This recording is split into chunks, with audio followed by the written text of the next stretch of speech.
Hi, my name is Lorna Muthania Uchido, and I'm making it one of my life's mission to demystify the speech therapy field and to empower more parents on what they can start to do in order to optimize their child's communication outcomes. So whether you want your child to talk more or talk better, learn better, and overall optimize their potential. So stay tuned and feel free to send in any topics on speech and language development you'd like for me to tackle. Welcome to today's My Opinion About series, and today's topic is reading disorders. So what should you do if you find out that your child or you suspect that your child is struggling with reading? So before we get started, let me know in the comments below. So answer this question. Do you know that speech therapists work with children who have reading disorders? Yes or no? Do you know? Yes? Did you not know? Put a no. And I will tell you though. So yes, speech therapists who have specialized in literacy disorders can and do offer therapy to children who are struggling with their literacy skills. So literacy skills simply refers to reading, writing, and spelling. So if your child is in kinder, that's spelling or reading, and then writing is much later. So what should you do if you identify or you suspect that your child is not making sufficient progress with their reading? That, by the way, is what dyslexia refers to, or dyslexia means. Not making sufficient reading progress in spite of intervention or schooling. Most parents I've encountered in Kenya would probably approach their child's teacher to offer some before or after school tutoring. Yeah, that sounds familiar? And other parents may adopt a wait and see approach, which I should add is not such a great idea if you take into consideration what I am going to say next. Reading skills are foundational. They are foundational to most other academic skills, and they determine the level of success your child will experience at school. Imagine reading skills does that. And several researchers have even gone as far as to peg a student's reading skills or a student's reading performance to school dropout rates and such factors as confidence, earning power, so many other different things. And so how do you identify, or how would you identify if your child is struggling with reading? Well, the telltale signs for struggling readers are usually easy to spot. So if your child is difficult to motivate during reading activities, is displaying oppositional behavior, or even meltdowns during reading-related activities, if your child prefers to guess than attempt reading words, very important. And I guess some of these telltale signs need to coexist. You don't just have a child that is difficult to motivate and yet they don't guess. When they have a book, they're actually able to word attack properly, then that child really does not qualify as having a reading disorder. But if they are difficult to motivate, they prefer that you read the text instead of them reading the text, they are struggling with different subjects at school, perhaps are making slow progress compared to their age-matched peers, so their classmates, and in spite of adequate literacy instruction. So if you've kept them home, they've not gone to school, and they've now suddenly gone to school and they are struggling, then you can't say that it's a reading disorder because they've not had the instruction, yeah?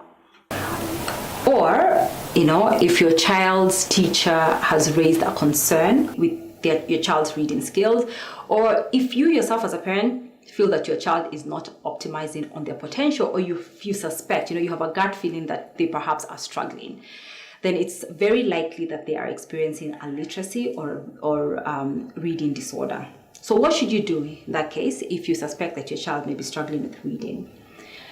If you are able to access a reading or literacy specialist or a speech therapist who specializes, very key, who specializes in literacy disorders, then that would be my first recommendation. Now, I know in Kenya they're not always readily available, but those are the people that are well trained to be able to assess and offer intervention to your child that has a reading disorder. I strongly recommend doing your due diligence on the qualification of a specialist. You opt that should evaluate your child, as picking someone who isn't specialized in this area may delay or hinder your child's progress. So it is not unheard of for children experiencing reading disorders not to make sufficient reading progress. even after going through years, and I mean years of learning support or reading recovery. So overseas, I know in Australia they have a term, even New Zealand, they call it reading recovery. And there's research about that and how sometimes it doesn't translate to gains. And if you consider that a child's reading difficulties can be successfully remediated within a significantly short period of time with appropriate intervention, it is incredibly unfortunate to correctly identify that, you know, the presence of a disorder or an issue, and then offer an intervention that does not, or that does very little to change the child's reading outcomes. The difference between a specialist or specialist intervention and tutoring, which most parents, you know, I know in Kenya that I've encountered would go for, I'll explain, yeah? So, you know, and I do understand why most parents would seek a tutor for their child who isn't making reading progress. But if a targeted approach to the tutoring or intervention isn't used, then your child can stand a real chance of not making sufficient progress. A better approach, you know, would be to evaluate a child that is suspected to have a reading disorder. So evaluate a complete overall assessment, because literacy skills, as I mentioned, are strongly linked. No, actually I didn't mention this, but literacy skills are strongly linked to phonological awareness, or the explicit awareness of sound structure within words. So phonological awareness, or PA skills, are in turn strongly linked with communication, so speech and language skills. So you can say that literacy skills are very much linked to speech and language skills, yeah? Research has found that literacy skills are pegged on how well a child's phonological awareness skills are, and further propose that children first learn to read a word through the phonological route. So this is getting a bit more complex, but in the blog, I'll explain more there. Phonological awareness can be categorized into 3 areas. So rhyme awareness, syllable awareness, and phoneme awareness.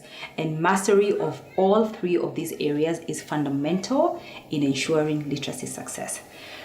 So a child that has a reading disorder or reading, you know, difficulties should be evaluated. So we evaluate the foundational skills to reading that your child, so which of those skills, foundational skills to reading, has your child mastered, and which of those is your child struggling with.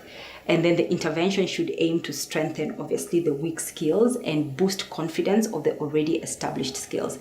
This is what I mean. So if your child is good at pulling apart sounds, which is also referred to as phoneme segmentation, and not, say, generating rhyme, which is also, you know, a very important part of phonological awareness. So as you work on firming up rhyme generation, which serves its purpose, but I'm not going to talk about this now, you could actually provide the child with opportunities to, you know, practice the skills that he's already good at, so the segmentation. So you do this by offering them skill appropriate, so not age appropriate, skill appropriate opportunities for them to practice what they already know, so that they can get a sense of success.